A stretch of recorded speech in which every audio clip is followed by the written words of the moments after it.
Hey everybody, Rick the Radio Guy here, and today I'm surrounded by radios. And the reason I'm surrounded by radios is we get lots of questions about how we actually connect our radios into our Cisco Instant Connect system. I have this beautiful graphic that shows private LAN mobile radio integration. There are really two ways that we can do this.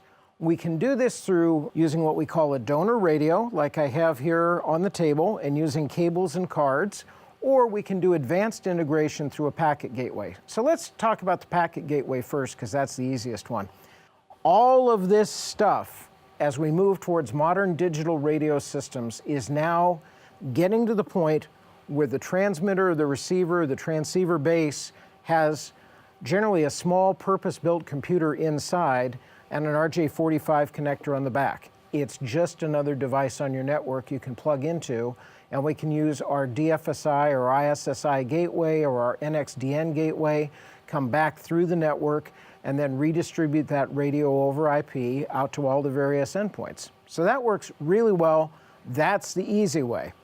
Now, that's not what a lot of people have. So the most important thing for you to know is for everything from this very expensive Motorola radio to this much less expensive Midland radio down here, we treat every radio as essentially a microphone, a speaker, a push-to-talk button on the side, and if we're lucky, we have something called COR or COS that lets us know when to open the incoming audio line so we don't have to use Vox or VAD, okay? So how do we do that? Well, essentially, let me start with this little Midland here. I have one of these cables here that plugs into the side of this Midland radio, right here like that. Very simple. And that gives me my transmit and receive audio and my push-to-talk triggering, okay? The other end of that will plug into a card that we put into the router. So this is basically what we call a VIC2 card. All right, VIC2 E&M card, VIC2s or VIC3s, depending on which series of router. Or if you're using the new 4300, you'll use this NIM, this network interface module. This is what's called a NIM4 E&M. Now, the 4300 router series right now, not all the versions of software support the E&M capability for radio and the LAN mobile radio feature set. So you'll have to be on Denali or Everest, the iOS code releases, okay? But we'll put that down, because we know iOS code releases change. We'll go back to our good old-fashioned card here, and you'll notice that I've got some little blocks here. This is a blue one. That's actually an attenuator for the blue pair of wires. So if you think about it, on this card, you have a transmit and a receive pair of wires coming in for your audio streams, the blue and the green. And then you have the orange wires, which are the PTT, and the brown, which are your COR or COS, PTT being the push-to-talk. All right, so we take that into the router.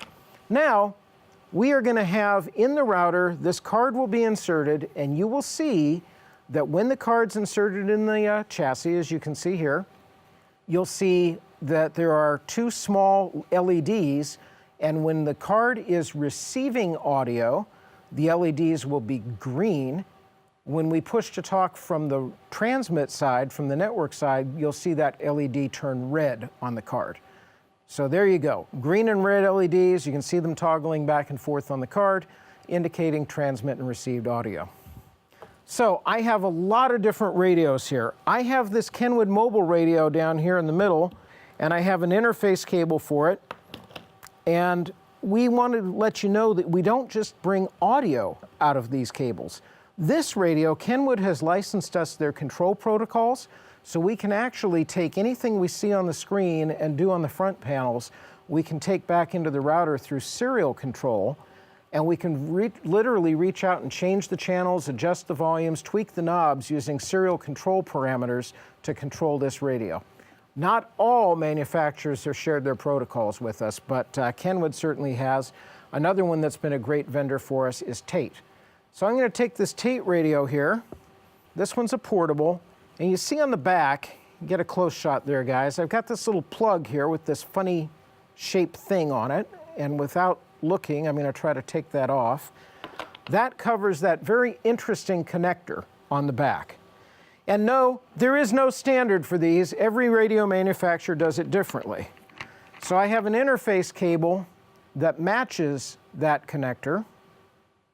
To tie it into the system, I mate the two together, turn until you hear the click, and now this is ready to go into the system. Okay, so that is the Tate. We have the same thing here with the E.F. Johnson. This one will go together a little more quickly, I promise you. But once again, a radically different looking connector with a radically different looking connector on the cable. Put the sections together, clip, and done. That happens to share the same cable that Motorola does. Now, how do I know all these things and where do you get all these cables? Well, I've been doing this a long time, okay? But the way we handle the cables is we go to our friends at networkradio.com. And I've been in Dwayne's super secret underground lair. He has all the different connectors, all the different blocks, and he sits down and works out all the schematics so that you don't have to, okay? And he's got a whole collection of special tools that we use for interfacing. For instance, the blue side attenuator, the green side attenuator, the opto-isolator, the reverse polarity opto-isolator. Oh my goodness, why do you need all this stuff?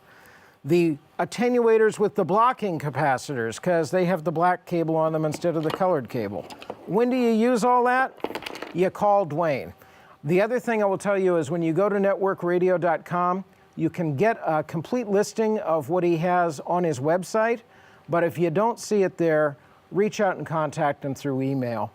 Now, if you absolutely have to, you can build your own cables. I don't recommend this because unless you're a radio technician and have the appropriate licensing, you probably should not be inside these boxes at all. But I have made some little pigtail tools here with my different colors represented and some clips to actually be able to go on, sit down and bug this out myself and figure out what I need to do. And then additionally, I've even made little blocks like these RJ45 blocks here, these coupler blocks, which I've got different colors of tape around because those do different things like filter. This one here is a 0.01 microfarad capacitor high cut filter. So you can do things like that, advanced tricks. Much easier just to go to Dwayne. Anyway, that's how we do it. You can see we've got a vast assortment of radios, a huge assortment of cables here. The guys in the studio will tell you there's even more over in a box on the side. I just didn't have room on the table. And then we take it all out of the radio, into the interface card, into the router. We let the router do the conversion to radio over IP. All right, I hope that demystifies how we do the radio conversion. I hope that helps you. Thanks for watching.